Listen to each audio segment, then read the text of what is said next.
नमस्कार प्यारे भाइयों और बहनों।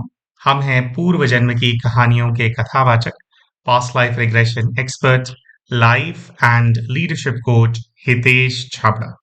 प्यारे दोस्तों, एक बार फिर से आप सभी के सामने हम एक प्रॉक्सी थर्ड आई पीएलआर का केस आप सभी के सामने हम प्रस्तुत करने जा रहे हैं। दोस्तों, हमारे इस वीडियो के अंदर छोटे से पोर्शन के अंदर हम ये भी एक्सप्लेन करने वाले हैं कि एक रेगुलर पास्ट लाइफ रिग्रेशन में और एक प्रॉक्सी थर्ड आई पीएलआर के अंदर क्या फर्क होता है, और प्रॉक्सी थर्ड आई पीएलआर के अंदर जितनी जानकारी हमारी टीम से पीएलआर कराने वाले भाई बहन निकलवा पा रहे हैं, वो उससे कई गुना ज्यादा जानकारी और निकलवा सकते हैं और अच्छा इन सेशंस को अपने लिए कर सकते हैं। तो वो कैसे संभव है, उसके बारे में भी कुछ टिप्स हमारे इस वीडियो के अंदर जो हमारे ही थेरेपिस्ट ने कम्युनिकेट करने के लिए कहा है, वो आप सभी को हम शेयर करने वाले हैं, ताकि आगे कोई भी भाई बहन अगर इस सर्विस का लाभ उठाए तो जितनी जानकारी अभी के केसेस में निकली है, उसकी लगभग 2 गुना जानकारी और क्लैरिटी आप अपने प्रॉक्सी पीएलआर के टाइम पे निकलवा पाएंगे। तो पहले तो दोस्तों बता देते हैं कि समस्या क्या थी और क्या निकल करके आया, फिर इसके अंदर थोड़ी क्लैरिटी आपको दे देंगे। तो ये एक बहन का पूर्व जन्म का प्रतिगमन था, प्रॉक्सी पीएलआर था, जिसके अंदर उनके जीवन में 4 मुख्य समस्याएं। सबसे बड़ी समस्या तो ये है कि अपने वैवाहिक जीवन के अंदर पिछले 8 से 10 वर्षों से ये और इनके पति संतान उत्पन्न करने का प्रयास कर रहे हैं, लेकिन बार-बार मिसकैरेज हो जाता है। और मिसकैरेज भी एक ऐसे स्टेज पे जाकर के होता है जहां पर इनको पूरी उम्मीद बच जाती है कि इस बार तो इनको जो संतान है वो प्राप्त हो जाएगी। तो कौन से स्टेज में होता है कि जैसे गर्भ ठहर जाएगा, कई बार गर्भ 3 महीने ठहरेगा, 4 महीने ठहरेगा, 5-6 महीने तक भी ठहरा है, और इतना लंबा गर्भ ठहरने के बाद फिर जो है कुछ ऐसी परिस्थिति बनेगी कि अपने आप ही ये हैवी लिफ्टिंग नहीं करेंगे, स्ट्रेस नहीं लेंगे, लेकिन फिर भी क्या होगा, मिसकैरेज हो जाएगा, जो गर्भ है वो मतलब उसका नाश हो जाता है। तो आप सोचिए 8-10 वर्षों के अंदर इन लोगों ने कई बार यानी 7-8 बार तो ट्राई कर चुके हैं और ऐसा हो चुका है। देखिए दोस्तों, अगर ऐसा कहा जाता है कि अगर किसी कोई माता होती हैं, जब वो एक बच्चे को जन्म देती हैं तो अपने शरीर में से उनको एक शरीर जो है उत्पन्न करना होता है ना? तो उसके अंदर कितनी न्यूट्रिशन की, कितनी जो शरीर के अंदर जो कुछ भी होता है, मतलब जिससे एक शरीर चलता है, जो सारी शक्ति होती है, जो प्राण ऊर्जा होती है, जो वैसे न्यूट्रिशन होता है बॉडी का, वो बहुत ज्यादा जैसे उस पे इम्पैक्ट आता है कि आप अपने शरीर से एक दूसरा शरीर बना रही है ना? और ऐसा कहा जाता है कि अगर मिसकैरेज हो जाए तो जितना इम्पैक्ट एक महिला के शरीर पे एक संतान को उत्पन्न करने से आता है, उसके 3-4 गुना इम्पैक्ट उनकी हेल्थ के ऊपर पड़ता है अगर जो गर्भ है वो खराब हो जाए। तो पिछले इतने वर्षों के अंदर 7 से 8 बार मिसकैरेज हो चुका है, जिसकी वजह से इमोशनली बहुत बहुत ज्यादा ये बहन डिस्टर्ब चल रहे हैं। अब ये कहते हैं कि मेरी अपनी संतान तो है नहीं बहन की। इनके जीवन के अंदर इनका छोटा भाई था, जिससे बहुत ज्यादा प्रेम करते थे, क्योंकि भाई जो छोटा है, कई बार छोटे आपके भाई बहन होते हैं ना, उनको आप बच्चों की तरह पालते हैं, है ना? तो अपना बच्चा था नहीं और एक छोटा भाई था, और अभी रिसेंटली इनके छोटे भाई की अकस्मात मृत्यु हो गई है। मतलब कोई दुर्घटना हो गई जिसके अंदर जो है इनके भाई इनको छोड़ करके चले गए। तो ये कहते हैं कि मेरा अपना अपनी कोख से तो मैं बच्चे को उत्पन्न नहीं कर पा रही हूँ। एक बच्चा ऐसा था मेरे जीवन में जो परमात्मा की देन था, मेरा भाई था, लेकिन था मेरे बच्चों की तरह, उसको भी मैंने खो दिया है। ये बिना संतान के जो मैं जीवन गुजार रही हूँ और अपने प्रियजनों को जो मैं खो रही हूँ, ऐसा मेरे जीवन के अंदर क्यों है? तो अपना बच्चा हो नहीं रहा है और एक बच्चे जैसा भाई था उसको खो दिया। 2 समस्याएं ये। तीसरा, ये बताती हैं कि इतने सारे मेरे ये हो गए, मिसकैरेजेस हो गए, लेकिन ये कहती हैं कि जो मेरी सास है और जो मेरी ननंद है, उनकी आंखों में रत्ती भर भी इस चीज के लिए रिगार्ड नहीं है। यानी कि रत्ती भर भी रिगार्ड तो क्या होगा, रिगार्ड गलत वर्ड यूज कर दिया हमने।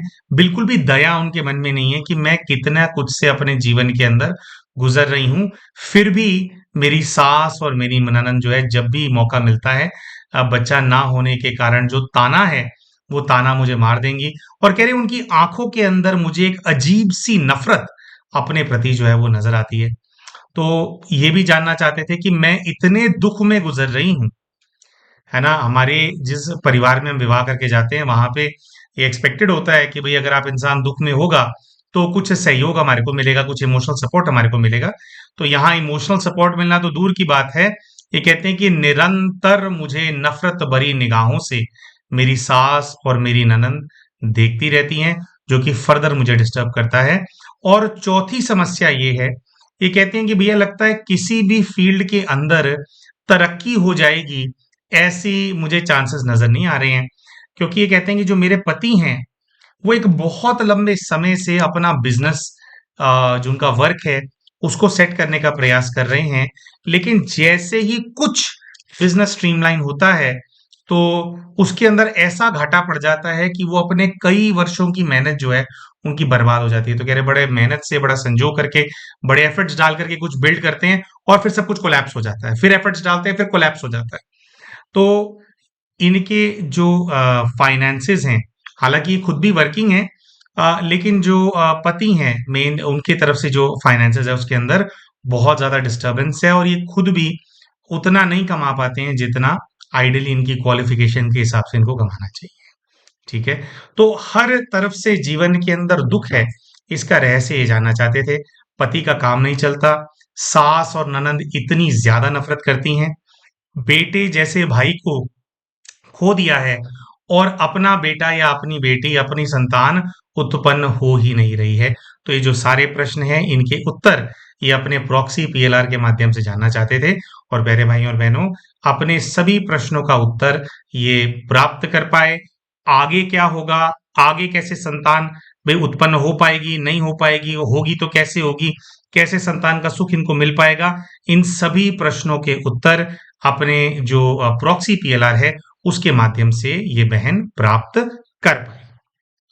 तो क्या इनके प्रॉक्सी पीएलआर के अंदर निकल कर के आया इसके बारे में भी आप सभी को हम बताएंगे, लेकिन उससे पहले हम शाउट आउट देना चाहते हैं हमारे चैनल के उन सभी व्यूअर्स को जिन्होंने अभी रिसेंटली हमारे चैनल को एज अ मेंबर ज्वाइन किया है।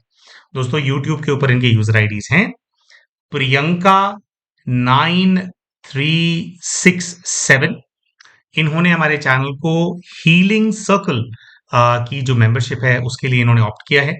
उसके अलावा कई सारे भाई बहन ऐसे हैं जो कि पहले हीलिंग सर्कल ग्रुप के मेंबर थे, लेकिन उन्होंने रिसेंटली अपने आप को हीलिंग सर्कल प्लस में अपग्रेड कर लिया है। इनके जो नाम है, इनके जो यूजर आईडीज हैं वो है प्राची डैश IV9FT, फिर है शुभम भाई I3Z3H, फिर जिन्होंने अपग्रेड किया उनका नाम है मंजू बाला डैश I9S, मनीषा कृष्णन और दीपिका शर्मा 4516। ये ऐसे भाई बहन हैं जिन्होंने अभी रिसेंटली अपनी मेंबरशिप को अपग्रेड किया है। प्यारे भाई और बहनों जैसा कि आप सभी जानते ही हैं कि जितने भी हमारे हीलिंग सर्कल के मेंबर्स हैं उनके लिए हर महीने हम एक ग्रुप के अंदर पास्ट लाइफ रिग्रेशन का सेशन कंडक्ट कराते हैं, जिसके अंदर वो अनुभव कर पाते हैं कि गहरे ध्यान के अंदर जाकर के किस प्रकार से पूर्व के जीवन के दृश्यों को अनुभव किया जाता है ना, वो इस चीज का एक्सपीरियंस ले पाते हैं। इसके अलावा हमारे जो हीलिंग सर्कल प्लस के जो मेंबर्स हैं वैसे तो उनको हमने 4 सेशंस का कमिटमेंट दिया हुआ है, यानी कि 2 बार उनके लिए ग्रुप पीएलआर का सेशन कंडक्ट कराया जाता है और 2 बार हिप्नोथेरेपी के सेशंस जो है उनको कंडक्ट कराया जाता है। लेकिन जैसा कि आप जानते हैं कि इस महीने के अंदर हमारा गोल है कि जितने भी हीलिंग सर्कल प्लस के मेंबर्स हैं उनके लिए ग्रुप पीएलआर को मिलाकर के 5 से 6 अलग अलग हिप्नोथेरेपी के सेशंस हम कंडक्ट कराने वाले हैं। और अभी रिसेंटली इनर चाइल्ड हीलिंग का सेशन हुआ था, उसके बाद जो नेक्स्ट जो सेशन है वो डी एडिक्शन के ऊपर होने वाला है, यानी कि अगर कोई ऐसा भाई या बहन है जो कि किसी प्रकार के नशे से ग्रसित हैं या फिर कोई ऐसी आदत उनके अंदर बैठ गई है जिसको वो छोड़ नहीं पा रहे हैं, तो डीप हिप्नोसिस के माध्यम से जो हमारा गहरे ध्यान में ले जाने की जो तकनीक होती है उसका इस्तेमाल करके आपके अंदर से वो जो ब्लॉकेज है या वो जो फांस है जो ये बुरी आदत अंदर घर करके बैठ गई है उसको जड़ से उखाड़ने के लिए डी एडिक्शन के ऊपर हिप्नोथेरेपी का सेशन अगले 2-3 दिनों के अंदर कंडक्ट कराया जाने वाला है। तो ये जैसे हमारे जो हीलिंग सर्कल प्लस वाले मेंबर्स हैं, वो इन सेशंस को अटेंड कर पाएंगे। और इसके साथ-साथ जिस भी समय सेशन कराया जाएगा, उसके 6 से 8 घंटे तक लाइव के अंदर जो मेंबर्स ओनली लाइव होता है, उसके अंदर उस सेशन को अवेलेबल रखा जाएगा, ताकि अगर आप बिल्कुल लाइव के अंदर जॉइन ना भी कर पाए हों, तो अगले 6-7 घंटे के अंदर जो है, अगर आपको समय मिले तो भी आप उस सेशन को अटेंड कर पाएंगे। तो अगर कोई भी भाई बहन हमारे चैनल की मेंबरशिप के लिए ऑप्ट करना चाहता है, चाहे हीलिंग सर्कल के अंदर या हीलिंग सर्कल प्लस के अंदर, तो जो वीडियो है इसके नीचे आपको एक ज्वाइन बटन नजर आ रहा होगा, उसका इस्तेमाल करके आप भी चैनल की मेंबरशिप के लिए ऑप्ट कर सकते हैं। तो आइए प्यारे भाई और बहनों, अब हम बात करते हैं कि जब प्रॉक्सी पीएलआर करने वाले जो थेरेपिस्ट होते हैं, जब उनको इन बहन के पूर्व के जीवन से जुड़े हुए दृश्य उनके सामने इमर्ज होने लगते हैं, तो क्या-क्या नज़र आता है और क्या कनेक्शन निकल कर के आता है। सबसे पहले तो दृश्य के अंदर ऐसा दिखाई देता है कि अभी जो बहन अपना पीएलआर करा रहे हैं, पिछले जन्म के अंदर वो बहन ना होकर के एक भाई है, यानी पुरुष का उनका चोला है। और अभी जो उनके पति हैं, वो पिछले जन्म में उनकी पत्नी हैं। और ऐसा नज़र आता है कि परिवार के कुछ सदस्य हैं, जो कि किसी गंभीर विषय के ऊपर डिस्कशन कर रहे हैं और जैसे छुप-छुपा करके बात कर रहे हैं, बड़ा दिमाग सा लगा रहे हैं। और मतलब उसी दृश्य के अंदर एक और इनके परिवार का पुरुष है, जो कि इनको नज़र आता है कि पिछले जीवन में शायद इनके चाचा हैं। वो इनके पास आते हैं और वो इनको किसी स्कीम के बारे में बता रहे हैं। और वो जो स्कीम है, वो जल्दी से अमीर हो जाने वाली स्कीम है। एक मतलब धन बहुत तेजी से ये लोग अर्जित कर पाएंगे, ऐसा कुछ इनका चाचा पता करके आया है। क्या पता करके आया है? वो ये पता करके आया है कि एक कोई तांत्रिक है, जिस तांत्रिक के पास अगर ये लोग जाते हैं, तो वो तांत्रिक इनको गड़ा हुआ धन ढूंढ करके दे सकता है। तो फिर इनको ऐसा नजर आता है कि भाई ये लोग सब लोग उस तांत्रिक के पास गए और तांत्रिक ने इनके सामने एक छोटे बच्चे की बलि देनी पड़ेगी, ऐसी डिमांड रख दी है। और पूर्व के जो जीवन के दृश्य आते हैं उसके अंदर ऐसा नजर आता है कि इनमें से किसी भी व्यक्ति को, ना जो पुरुष हैं जो कि ये खुद हैं, ना ही इनकी पत्नी को, ना ही इनके चाचा को किसी भी प्रकार का कोई हिकअप है। वो लोग तो इमीडिएटली दिमाग लगा रहे हैं कि अच्छा, अगर छोटे बच्चे की बलि देने से ये हो जाएगा तो छोटे बच्चे को हम लाएंगे कहाँ से। तो ऐसा नज़र आता है कि गाँव के अंदर, जिस भी गाँव के ये लोग रहने वाले थे, वहाँ पे एक कोई कम दिमाग वाला बच्चा था, जो कि अभी ठीक से बोलता भी नहीं था। शायद 6-7 साल का बच्चा था जो ठीक से बोलता नहीं था और गुमसुम रहता था। तो इनका चाचा इन वो बच्चा लेकर के आ जाता है और ये फिर जो है उस बच्चे को ले जाकर के उस तांत्रिक के पास जाते हैं और ये लोग उस बच्चे की बलि दे देते हैं। और जब बच्चे की बलि दे दी जाती है, तो वाकई में जो विजन्स पूर्व के जीवन में उस तांत्रिक को आते हैं, वो व्यक्ति जो है इनको बता देता है कि कहाँ से गड़ा हुआ धन आपको मिल जाएगा। वो धन इनको मिल जाता है और पूर्व के जीवन के अंदर ये लोग बहुत बहुत अमीर भी हो जाते हैं। गड़ा हुआ धन मिलना मतलब जैसे वो होता है ना मटकों के अंदर सोने की अशर्फियां मिल जाना। और ये तो इस प्रकार का जो धन है, इनके पूर्व के जीवन के अंदर इनको गड़ा हुआ मिल जाता है, जब ये उस बच्चे की बलि दे देते हैं। दोस्तों, हो सकता है कि ये एक हैरान कर देने वाली चीज आपको लगे या कई दर्शकों को लगे कि वाकई में ऐसा हो जाता है। तो आपको याद होगा, हमने कुछ समय पहले हमारे द्वारा किया हुआ एक पास्ट लाइफ रिग्रेशन का केस बताया था, जिसके अंदर अरब देश से आई हुई बहुत सारी आत्माएं, जो कि हमारे यहाँ के मंदिरों का धन चोरी करके लेकर के जा रही थी, उनको एक हिंदू राजा ने अपनी सेना के साथ बीच में रोक लिया था और उन सबके सर उतार लिए थे। अभी वो वाली आत्माएं, जो कि हजारों की तादाद में है, आज भी फतेहपुर सिकरी के अंदर इकट्ठे होकर के रहती हैं। और जिन बहन का पीएलआर किया गया था, या दूसरा पीएलआर बता रहे हैं, वो पूर्व के जीवन में अरब देश की सुल्तान थी, जिन्होंने इनको यहाँ पर भेजा था। और उनको जब ये प्रेत आत्माएं सामने आई थी, प्रेत आत्माओं ने ये दिखाया था कि उन्होंने, अब वो जीवित तो है नहीं, आत्मा के रूप में बहुत सारे सोने को पकड़ करके रखा हुआ है। और वो भूत जो हैं, प्रेत जो हैं, बहुत खुश थे। दोस्तों इस प्रकार का जो धन होता है इसको ना श्रापित धन बोला जाता है। मतलब वो सोना फिजिकली उन आत्माओं के पास नहीं है, लेकिन सूक्ष्म लेवल पे, एनर्जी के लेवल पे ऐसे श्रापित धन के साथ वो आत्माएं अटैच्ड हैं और फिजिकली भी वो कहीं पर एग्जिस्ट करता है। अब कई आत्माएं ऐसी होती हैं जो बहुत उग्र नेचर की होती हैं, जिनको शांति तृप्ति तब मिलती है जब वो दूसरों को मरता हुआ देखते हैं। कई ऐसी उग्र आत्माएं होती हैं, तो ऐसी कोई उग्र आत्मा जरूर उस तांत्रिक के साथ रही होगी, जिस आत्मा ने ये शर्त रखी होगी कि अगर मेरे को जो खून की मेरी प्यास है उसको तुम अपनी इच्छा से बुझा दो, और एक नादान और निर्मम जैसे बालक होते हैं ना, क्या होते हैं, बिल्कुल प्योर होते हैं छोटे बच्चे, उसकी बलि मेरे को दे दो, उसका स्वाद मुझे चखा दो, तो मैं तुम्हारे को ये धन दे दूंगी। तो ऐसी आत्माएं जो हैं, कई लोग होते हैं वो संपर्क बना करके ये काम कर लेते हैं।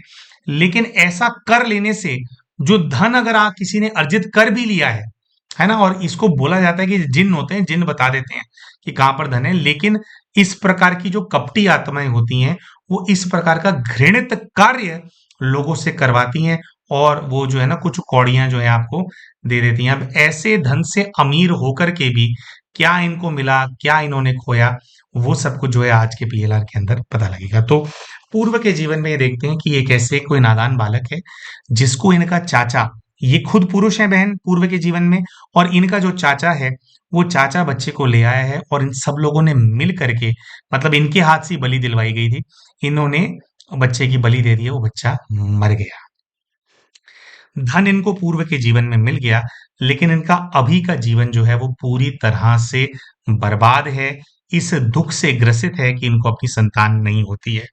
तो अब जो है इस दृश्य के माध्यम से प्रश्नों के उत्तर मिले। सबसे पहले प्रश्न का उत्तर ये मिला कि बार बार मिसकैरेज क्यों हो जाता है।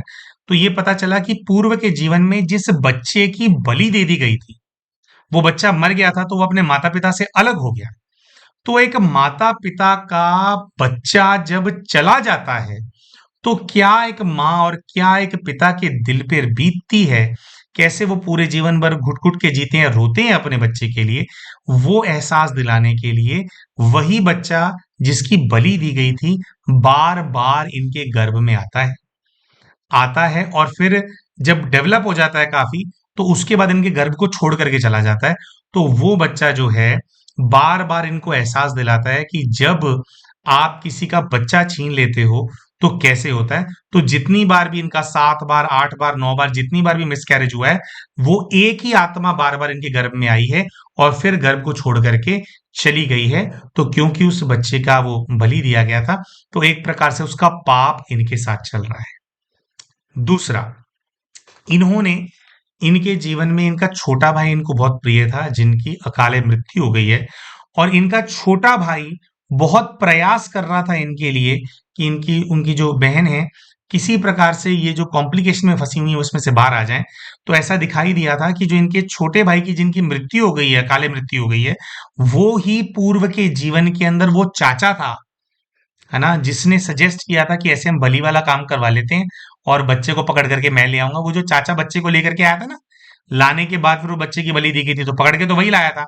तो ये जो इस वाले जीवन के अंदर वो भी काफी परेशान रहे हैं, और वो वही चाचा है जिनकी अकाले मृत्यु हो गई है। पिछले जीवन में रेजोल्यूशन दे रहे थे ना, तो इस जीवन के अंदर उनसे जो मिल रहा था, जो स्नेह मिल रहा था, वो भी चला गया। ठीक है, तो वो ही वो चाचा थे जो इनके छोटे भाई हैं जिनकी अकाले मृत्यु हुई। उसके बाद ऐसा पता लगा कि क्योंकि इन्होंने पूर्व के जीवन के अंदर गलत काम करके किसी की हत्या करके धन अर्जित कर लिया था, तो एक्चुअली में क्या होता है, हमारे को लगता है कि स्थूल रूप में आपको वो चीज मिल गई, लेकिन इनके भाग्य के अंदर जितना इनको मिलना था उसको एक प्रकार से इन्होंने एडवांस में ले लिया, है ना। तो जो मिलना था वो वैसे भी मिलना था, एडवांस में ले लिया, और कर्म ऐसा कर दिया कि आप और आगे वो पुण्य कर्म नहीं कर पा रहे हैं जिससे कि और ज्यादा धन जो है जीवन के अंदर फ्लो हो पाए। तो पिछले जीवन के अंदर एक प्रकार से सिंपल भाषा में अगर समझें, क्योंकि इतना घृणित कार्य करके धन इन्होंने अर्जित कर लिया था, तो जो धन की जो शुद्धता होती है, एक देखो दोस्तों होता है तेजी का पैसा, जो आता है और तेजी में चला जाता है। बर्बादी की एनर्जी वाला धन होता है कि आपके घर में भी आएगा ना, उससे आपके घर में सुख शांति नहीं होगी, बरकत नहीं होगी। पैसा ज्यादा भी आएगा तो भी बरकत नहीं होगी। एक धन होता है जो समृद्धि की शक्ति से संपन्न होता है, चाहे अमाउंट में आपको कम लगे, लेकिन वो आएगा ना तो आपका घर बन जाएगा, आपकी चीजें बन जाएंगी, सुख रहेगा, वो धन धन घर में आएगा, कोई बीमार नहीं पड़ेगा, अच्छे कामों में, पुण्य के कामों में वो धन लगेगा, है ना? तो वो अच्छे कामों में जो धन लगता है, जो इस चीज का वाइब्रेशन होता है धन के अंदर, वो वाइब्रेशन इन लोगों के जीवन में नहीं है, क्योंकि बहुत ही घृणित कार्य करके धन को इन्होंने पूर्व के जीवन में अर्जित कर लिया था। तो इसकी वजह से अब जो है इनका ये जो धन है वो ये नहीं कर पाते हैं। और गाइड ने ये बताया, चलो आगे क्या होगा वो अलग से बताते हैं। फिर पूर्व के जीवन में जो लोग थे जिनके बच्चे की बलि दे दी गई थी, किसी का तो वो बच्चा था ना गांव में, तो जो दंपति थे, पति पत्नी थे, जिनके बच्चे की बलि दे दी गई थी, जिसको बाद में अपने जैसे वो कटे हुए सर वाला वो बच्चा उनको मिला होगा, तो देखो क्या बीती होगी उनके ऊपर। उन्होंने पूरे जीवन भर कोसा होगा उस व्यक्ति को जिन्होंने ऐसा घृणित कार्य किया। तो पिछले जीवन में पकड़े तो नहीं गए थे ये लोग कि इन्होंने ऐसा किया था, लेकिन उन लोगों ने बहुत बद्दुआएं दी थी। और आत्मा जो होती है एनर्जी के लेवल पे पहचानती है उन लोगों को जिन लोगों ने उनके साथ गलत किया होता है। तो पूर्व के जीवन में जो पति पत्नी थे जिनका बच्चा इन्होंने मार दिया था, वो और कोई नहीं है, इनके इस जीवन की सास और इनके इस जीवन की ननंद है, जो कि बिल्कुल भी जिनको इनके ऊपर दया नहीं आती है। इतने सारे मिसकैरेज हो गए, इतना ज्यादा डिस्टर्बेंस इनकी लाइफ के अंदर, लेकिन फिर भी जैसे इनकी सास और इनकी ननंद की आंखों में यही दिखाई देता है कि इनको और ज्यादा सफर करना चाहिए। तो वो ऐसी भावना इसलिए रखते हैं क्योंकि उन्हीं का ही वो बच्चा था जिसको इन्होंने अपने लालच के लिए उनसे छीन लिया था। तो अब जो गाइड हैं उनसे पूछा गया कि भाई ये जो बच्चे वाली समस्या है ये ठीक कैसे होगी। तो इनके जो स्पिरिट गाइड हैं उनसे क्लियर मैसेज आया कि आपको बच्चा नहीं होगा, कोई इसका सॉल्यूशन नहीं है, नहीं होगा। तो फिर इन्होंने पूछा कि फिर मैं क्या करूंगी। तो इनके गाइड ने कहा कि आपको कोई अनाथ बच्चे को गोद लेना चाहिए, एक ऐसा बच्चा जो कि आपकी कोख से उत्पन्न नहीं होगा, लेकिन ऐसा बच्चा जिसका जीवन में कोई नहीं है, उसको संभालने वाला कोई नहीं है। पूरे मन से किसी बच्चे को अगर आप गोद ले लोगे और उसकी पालना करोगे, तो ये जो प्रकोप है तुम्हारे ऊपर, एक ना उग्रता है इस श्राप की, तो उसकी जो उग्रता है वो काफी कम हो जाएगी। श्राप फिर भी रहेगा, लेकिन उसकी उग्रता कुछ कम हो जाएगी और आपके जीवन में संतान की जो कमी है वो पूरी हो जाएगी। अब जैसे ये बात बोली गई, तो जो पीएलआर करा रहे हैं उन्होंने सामने से बोला कि मैं किसी और के बच्चे को नहीं पाल सकती, मेरे को तो मेरा ही बच्चा चाहिए।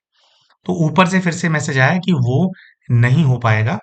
और ऊपर से ये मैसेज भी आया कि अगर आप किसी अनाथ बच्चे को गोद नहीं लेना चाहते, तो अपने इस जीवन के अंदर वो बच्चे जो अनाथ होते हैं, जिनके माता पिता नहीं है, उनकी सेवा आपको फिर भी करनी है, वरना ये कर सभी तुम्हारा आगे के जीवन में भी आग पूरा जीवन भर साथ चलेगा। तो उन्होंने कहा कि ठीक है गोद मत लो, लेकिन फिर भी जो बच्चे बेसहारा हैं, अगर आप उनकी सेवा करोगे तो ये जो आत्मा है इसकी उग्रता कम हो जाएगी और आपके ऊपर प्रभाव ये हटा लेगा। कई सारी जो चीजें अटकी हुई हैं, कई सारी चीजें खुलने लगेंगी, लेकिन पूरे दिल से सेवा करोगे तब ही वो होगा। लेकिन फिर इनका प्रश्न ये था कि भाई फिर मतलब बच्चा फिर भी नहीं होगा, है ना? तो बच्चा तो होगा ही नहीं इस जीवन के अंदर, ये तो क्लियर है। ये तो है कि भाई आपका जो पाप है, पाप को आप कुछ तो आप उसका वो करोगे ना, निवारण करोगे ना, मतलब कुछ तो आप रिवर्स करोगे उस चीज के अंदर, उसके प्रति पुरुषार्थ करोगे ताकि पाप का भार तो हटे आपके ऊपर से। तो लेकिन बच्चा फिर भी नहीं होगा, चाहिए तो आप अनाथ बच्चे को गोद लेकर के उसकी सेवा कीजिए। दूसरा, जो धन गलत तरीके से अर्जित किया गया था, गाइड ने ये भी बोला, ऊपर से मैसेज ये आया कि आपके पति का काम ऐसा ही चलेगा, इसके अंदर तो आप बिल्कुल कुछ कर लो, सेवा कर लो, जो मर्जी कर लो, इसका काम नहीं चलेगा, क्योंकि जो श्रापित धन की जो एनर्जी है वो इसके साथ अटैच हो गई है। मतलब वो जो धन का हमने बताया ना कि श्रापित होता है, उसकी एनर्जी का प्रभाव है इसके ऊपर और आप लोगों के ऊपर भी। तो आप लोग धन कभी भी ठीक से नहीं कमा पाएंगे, है ना जी? तो कई बार दोस्तों आप देखो ऐसा, ये पीएलआर हमारे सामने आया है ना, प्रॉक्सी पीएलआर हुआ, तो हमारे को सोच करके लगेगा कि भाई भाई फिर फायदा ही क्या हुआ, ये तो पता ही नहीं लगा, है ना? कि भाई सॉल्यूशन क्या है। देखिए सॉल्यूशन पता लगा है, इनको अपने जीवन में आगे क्या करना चाहिए उसका गाइडेंस इनको मिला है। जब इनका पीएलआर हो गया ना, तो हमारे थेरेपिस्ट ने हमारे को बताया कि भैया मुझे ना बहुत ज़्यादा बुरा लग रहा था ये बहन के लिए, कि इनके साथ ऐसा हुआ, क्योंकि बहन पीएलआर के बाद फूट-फूट के रोने लगी। उनको पश्चाताप हो रहा था कि उन्होंने ऐसा काम किया। पूर्व जीवन में उन्होंने ऐसे किसी बच्चे के साथ किया, तो पश्चाताप सा आ रहा था मन में। लेकिन जेन्युइनली हम ये बात बोलना चाहते हैं, हो सकता है हमारी ये बात गलत हो, ठीक है? हाथ जोड़ करके बोलना चाहते हैं और किसी को हम हर्ट नहीं करना चाहते। लेकिन हमें ऐसा लगता है कि अभी भी जो इनके रिस्पॉन्स थे ना, कि मैं किसी अनाथ बच्चे को गोद नहीं ले सकती, या उन्होंने बोला कि आप अनाथ बच्चों की सेवा करो, तो उस पे कोई हाँ ना कुछ नहीं निकला। तो अभी भी ये जो बहन है, हमारे हिसाब से उनके मन में आ, पश्चाताप है। इससे ज्यादा उनको इसी चीज का पेन है कि मेरा बच्चा नहीं हो रहा है। और हम ऐसा अज्यूम कर रहे हैं, देखो हमारे को एग्जैक्टली उनके मन में क्या चल रहा है वो तो हमारे को नहीं पता, लेकिन हम ये वीडियो इसलिए बना रहे हैं क्योंकि इसके माध्यम से हम अपना नजरिया, अपना पर्सपेक्टिव उन बहन तक भी पहुंचाना चाहते हैं, क्योंकि एक बहुत एक सीरियस चीज है ये, है ना? और वो पर्सपेक्टिव ये है कि आपने पूर्व के जीवन के अंदर एक गलत रास्ता अपनाया, है ना? एक ऐसे व्यक्ति के संपर्क में गए जिन्होंने किसी बच्चे के प्राणों से ज्यादा कीमत जो है चंद सोने की अशर्फियों को दे दी, और आपने भी उस चीज को आपने एक्सेप्ट किया। ये एक क्षम्य अपराध की श्रेणी के अंदर आता है। तो अभी बच्चा पैदा करने के डेस्परेशन के अंदर दोबारा आप किसी काली विद्या वाले व्यक्ति के संपर्क में मत जाना, क्योंकि ना एक आत्मा का संस्कार होता है कि बच्चा तो चाहिए। अब यहां से पता लग गया कि क्या दिक्कत थी, और ये बात का अगर आपको ऑब्सेशन आ जाएगा कि भाई कैसे भी करके मेरे को तो चाहिए ही चाहिए, तो फिर से आप एक ऐसी चीज को प्राप्त करेंगे गलत विद्या का इस्तेमाल करके। हो सकता है आप कर लो, लेकिन वो चीज फर्दर, जैसे भी पिछले जीवन के अंदर धन थोड़ा ऊपर नीचे था लेकिन प्राप्त कर लिया था ना, तो देखो आज सफर कर रहे हो ना, है ना? इसी प्रकार से अगर फिर से कोई गलत काम करके आपने संतान को उत्पन्न किया, तो और बहुत बड़ा वाला दुख आपके जीवन के अंदर आपका वेट कर रहा होगा। एक जो बात हमारे को टच हुई थी वो ऐसा भी हुआ था कि अगर काली विद्या का इस्तेमाल करके आप जबरदस्ती किसी आत्मा को बुला करके अपने उसमें ठहरवा भी लोगे ना, तो बिल्कुल आसुरी और डेविलिश वृत्ति की आत्मा गर्भ में आ जाती है ऐसे में। जैसे मान लीजिए कोई बिल्कुल बहुत खतरनाक डार्क आर्ट्स वाला व्यक्ति है, उनके साथ क्या होता है, कई सारी चीजें होती हैं जो कि धरती पर जन्म लेना चाहती हैं मानव शरीर के अंदर, है ना? वो एनर्जी बहुत उग्र होती है।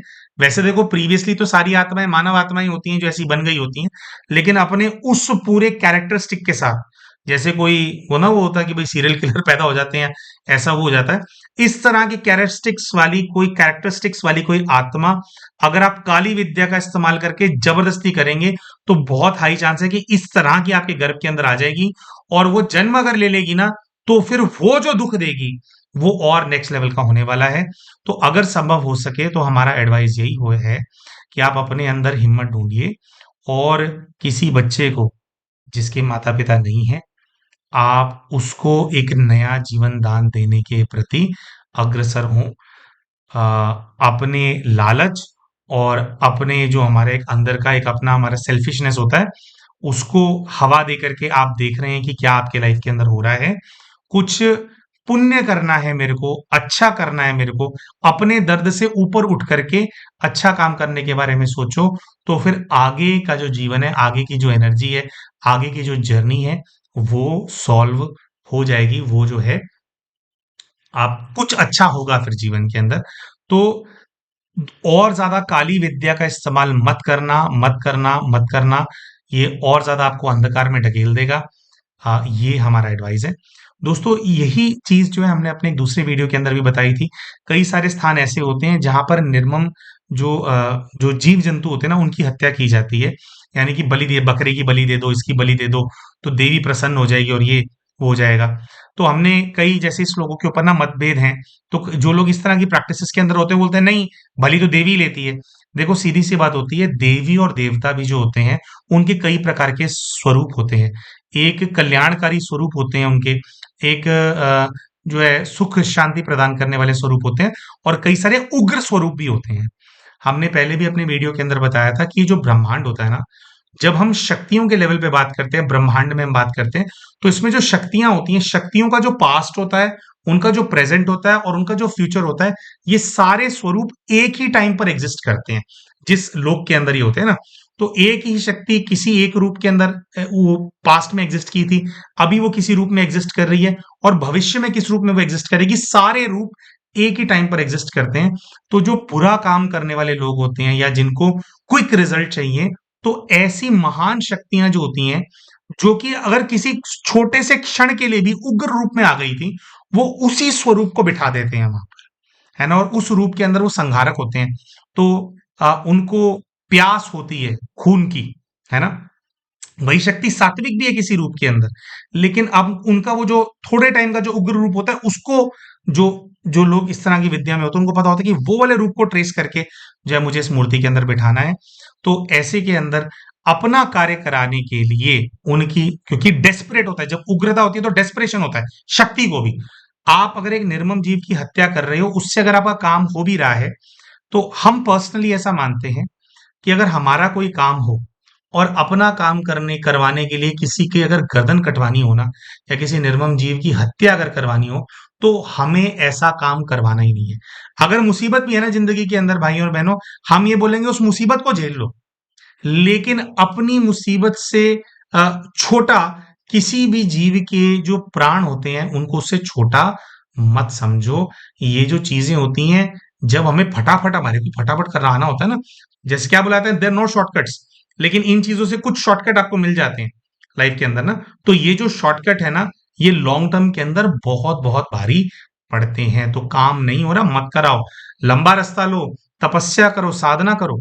जब आप प्रॉपर सात्विक रूप से आप साधना करेंगे, और जिन भी स्थानों के साथ, जिन भी आत्माओं के साथ, जो समय के साथ जो आपके कार्मिक अकाउंट है, परमात्मा से शक्ति लेकर के इन सबको दो, स्थान को दो, जीव जंतुओं को दो, दूसरी आत्माओं को दो, और निश्चय रखो कि आप जो शक्ति उनको दे रहे हो, उससे इन सभी आत्माओं का, स्थान का, इन लोगों का भला हो रहा है जिनका मैं बुरा करके आई हूँ। आप देखेंगे कि निरंतर इस प्रकार का अभ्यास करने से आपके जीवन के अंदर जो नेगेटिव परिस्थितियां हैं वो पॉजिटिव होने लगेंगी। तो पहले ही कई लोगों का नुकसान हम करके आए होते हैं, जिसकी वजह से हमारा नुकसान हो रहा होता है। और दूसरों का नुकसान करके अपना फायदा कराने के बारे में मत सोचो। जो नुकसान करके आए हो, उसकी भरपाई कैसे करनी है इसके बारे में सोचो। भरपाई करने के लिए योग साधना करो। परमात्मा, उनसे और मत छीनो, और किसी से, जिसका छीन करके आए हो, परमात्मा से शक्ति लेकर के उनको दो, उनको उनके बंधनों से मुक्त कराओ। तो आप भी बंधन मुक्त होते चले जाएंगे। मेरे प्यारे भाई और मेरे प्यारी बहनों, हमारा इस वीडियो को पोस्ट करने का जो उद्देश्य था, वो बिल्कुल भी इस बच्ची को एम्बैरस करना या वो नहीं था कि देखो कितना बुरा काम करके आए हैं, लेकिन और ये बच्ची गलत काम ना करे अपने जीवन के अंदर, क्योंकि हमारे को इंट्यूशन आ रहा था कि करेगी, ठीक है, ना करे। और हम भी जो इतने दुखों के अंदर घिरे हुए हैं, कैसा घृणित कार्य हम लोगों से हो जाता है ना, हमारे डेस्परेशन के चलते, लालच के चलते। इसीलिए कहते हैं काम, क्रोध, लोभ, मोह, अहंकार, ये जिंदगी को बर्बाद कर देते हैं, है ना। तो कैसे इनसे उपराम होकर के सुखी जीवन हमारे को जीना है, ये करने का हमारे को प्रयास करना है। अच्छा, बिल्कुल लास्ट में और 1 मिनट लेकर के ये बताएंगे दोस्तों, कि जब प्रॉक्सी पीएलआर होता है, तो जैसे एक ना दूसरी बहन का पीएलआर हुआ, ठीक है, तो उन्होंने किसी के बारे में पूछा कि भाई मैं ये जो दो लोग हैं, ये जो दंपति हैं, इनको देख करके मुझे आकर्षण क्यों होता है, मैं इनसे इतना ज्यादा कनेक्शन क्यों फील करती हूँ। तो एकदम से जो प्रॉक्सी पीएलआर कर रहे थे, उनके मन में राणा सांगा जी जो थे, उनका दृश्य इमर्ज होने लगा, राणा सांगा जी का दरबार दिखाई देने लगा, ठीक है। अब अगर मान लीजिए आपने ऐसा कुछ पूछा और ऐसा दृश्य आया, तो प्रॉक्सी पीएलआर के दौरान क्या होता है, जो प्रॉक्सी पीएलआर करने वाला थेरेपिस्ट होता है ना, वो ना गायब है, मतलब वो ऊपर पहुंचा हुआ है, वो दिमाग नहीं लगा सकता उस टाइम पे। आप जो पूछोगे उससे जुड़ा हुआ वो कहानी बनती जाएगी, ठीक है, उससे जुड़े हुए दृश्य आते रहेंगे। तो इसमें वो बहन बोल रहे थे कि भाई मेरे को तो समझ ही नहीं आया। तो इसमें जो पीएलआर करा रहे हैं, आपका काम है उनसे पूछना कि अच्छा, ये दरबार लगा हुआ है, तो इस दरबार में मैं कौन हूं, भाई राणा सांगा मैं हूं, उसका कोई दरबारी हूं, और ये राणा सांगा कौन दिख रहे हैं, इस जीवन में वो कौन है। तो ये सब आपको पूछना है। तो उन बहन ने बस पूछा कि कनेक्शन क्यों फील होता है, तो राणा सांगा जी का दरबार दिखाई देने लग गया, है ना। आगे और क्लैरिटी मिली नहीं, तो थोड़े वो दुखी थे। तो दुखी नहीं होना, आपको पूछना है, अच्छा इसमें मैं कौन हूं, अच्छा इसमें वो कौन है, इसमें मेरे ये रिश्तेदार भी हैं क्या, इसका कोई ऐसा कनेक्शन भी है क्या। इस प्रकार से आपको फर्दर क्वेश्चन पूछने हैं, आपको उस टाइम पे प्रोब करना है। और कोशिश हमेशा हमेशा ये करनी है, मान लीजिए अभी आपने एक चीज के बारे में बात करी, एकदम से अगर आप किसी दूसरे टॉपिक के बारे में बात करोगे तो नया दृश्य इमर्ज होने में कुछ समय लगता है। तो अभी आपने एक टॉपिक की बात करी, उसी से जुड़े हुए 3-4 और क्वेश्चंस पूछ लो, पूरी क्लैरिटी ले लो कि कौन क्या था, कैसे था। इससे क्या है कि ज्यादा इंफॉर्मेशन आप जो है अपने इसके अंदर निकाल पाएंगे, या अगर आप कम कम क्वेश्चंस को भी आप कवर कर पाए, लेकिन जो जो क्वेश्चन आप कवर कर रहे होगे उसके अंदर तो आप अच्छे से क्लैरिटी ले पाओगे ना, है ना। बाकी दोस्तों देखिए, फर्क ये होता है कि जब पास्ट लाइफ रिग्रेशन किया जाता है तो जिस व्यक्ति को अपना पूर्व जीवन देखना होता है उनका गहरा ध्यान करा करके उनको उनके पूर्व के जीवन में भेजा जाता है, और इस प्रोसेस के अंदर लगभग 3-3.5 घंटे लगते हैं, फिर धीरे धीरे उनको दृश्य दिखाई देते हैं। प्रॉक्सी पीएलआर का जो प्रोसेस होता है ये केवल 30 मिनट का होता है। इसके अंदर आपको अगर पीएलआर कराना है तो आपको ध्यान में नहीं जाना होता, आपके सामने थेरेपिस्ट वीडियो कॉन्फ्रेंसिंग में बैठ जाते हैं, और जैसे उनका ध्यान लग जाता है वो आपको वाइब्रेशन वगैरह फील हो जाता है, वो बता देते हैं कि कितनी देर में मैं ऊपर चली जाऊंगी, और फिर आप अपने क्वेश्चंस वन बाय वन फिर आप अपने क्वेश्चंस उनसे पूछ पाते हैं। ठीक है जी, तो ये होता है प्रॉक्सी पीएलआर। तो अगर कोई भी भाई बहन ये किसी सेवा का लाभ उठाना चाहते हो, हमारी टीम को संपर्क वो कर सकते हैं। स्क्रीन के ऊपर आपको हमारा नंबर दिखाई दे रहा है 9518081745। इस पे आप हमारी टीम को व्हाट्सएप मैसेज भेज करके संपर्क करें।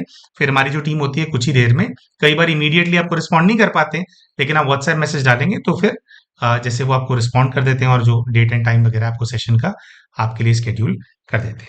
तो आशा करते हैं दोस्तों ये जो वीडियो हमने आज बनाया आप सभी के लिए, इससे आपको कुछ शिक्षा मिली होगी। वीडियो पसंद आया होगा तो वीडियो को लाइक जरूर करें। चैनल अभी तक सब्सक्राइब नहीं किया तो चैनल को सब्सक्राइब कर लें, और वीडियो में कमेंट करके हमारे को जरूर बताएं कि इसमें से आपको क्या शिक्षा मिली।